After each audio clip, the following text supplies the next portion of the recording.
Okay, so in this example here, we're going to be talking about the remainder theorem and what that essentially means. So the remainder theorem is another way in which you can evaluate a function. It's pretty straightforward. You're simply going to be doing synthetic division, and you're going to be looking at your remainder when you do synthetic division. So if you don't know how to do synthetic division, I actually have a video on that, so make sure you check that out. I'll go ahead and link that below. But assuming you know how to do synthetic division, let's talk about how we're going to do these problems.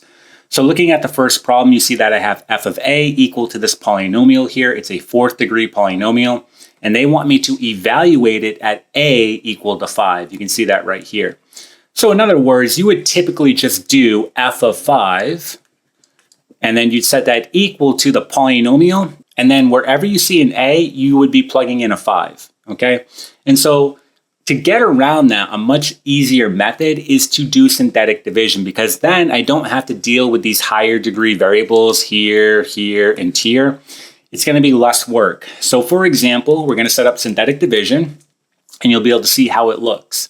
So again, when you do synthetic division, you want to list out all of your coefficients. Make sure that you are not skipping any powers. I'm going from a to the fourth power, a to the third, a to the second, a, and then technically a to the 0 power. That's my constant. I'm not skipping any powers. So I'm going to go ahead and set up synthetic division. Here's my synthetic division bar. List out my coefficients: 4, -20, 4, -18, and then -17. So again, if you skipped any powers, you would have to put in a 0 for that coefficient. And then I'm going to put 5 on the outside here. So putting 5 here. And then I'm just going to go ahead and go for it. So I'm going to bring down my 4, and then I'm going to multiply. I get 20. This will give me 0 when I add, right? -20 plus 20, I get 0. Multiply, I get 0. Add, I get 4. Multiply again, I get 20. Add here, I get +2, and then multiply here, I get +10. So I can see that my remainder is going to be -7, and that's done, right? So your remainder is always going to be your answer. So for example, f of 5 is going to be equal to -7, okay? That's done. So it's much easier to use synthetic division, or in particular the remainder theorem, when you evaluate a function, because again, you do not have to deal with these higher degree variables, which are typically a lot more work. All right, you're just simply dealing with the coefficients when you do the remainder theorem, okay? All right, let's try a few more examples.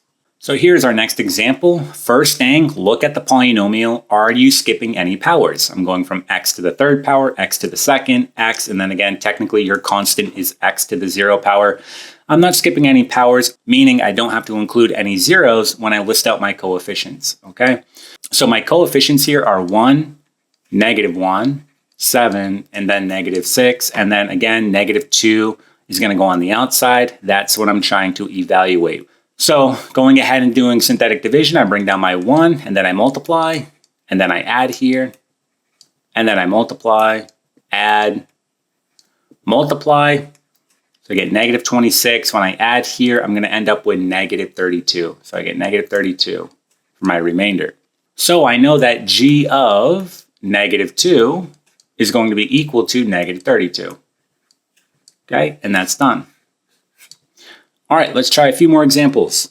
So here's our next example. Do I skip any powers? And the answer is I do not. So I'm going to go ahead and list out all my coefficients.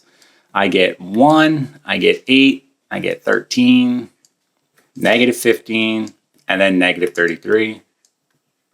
And then -5 will go on the outside here. And then I bring down my first coefficient, which is 1, and then I multiply. Okay, and then I'm going to add here, I'll get 3. Multiply, I get -15. Add here, I get -2. Multiply, +10. Add, -5. And then finally, when I multiply here, I get +25. Okay, so my remainder here is going to be -8. I get -8 for my remainder, meaning t of -5 is going to be equal to -8. Okay, and that's done. All right, let's try one more example. So here's our last example.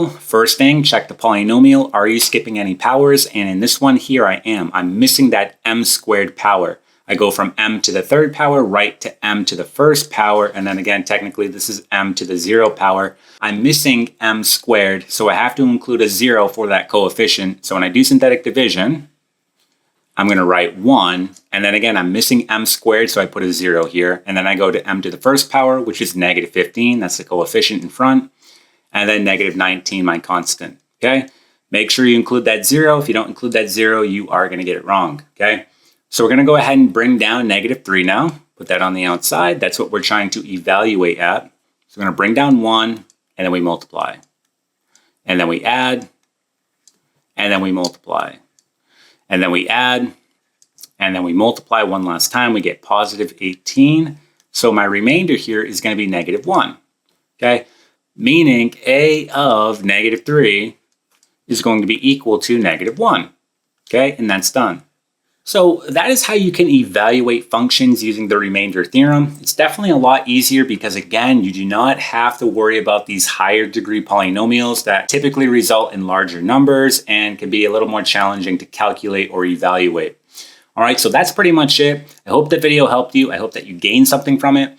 If the video did in fact help you, if you could just go ahead and give it a thumbs up, that would be greatly appreciated. Also, make sure you subscribe to the channel. That way you get more math videos in the future, and I'll see you in the next one.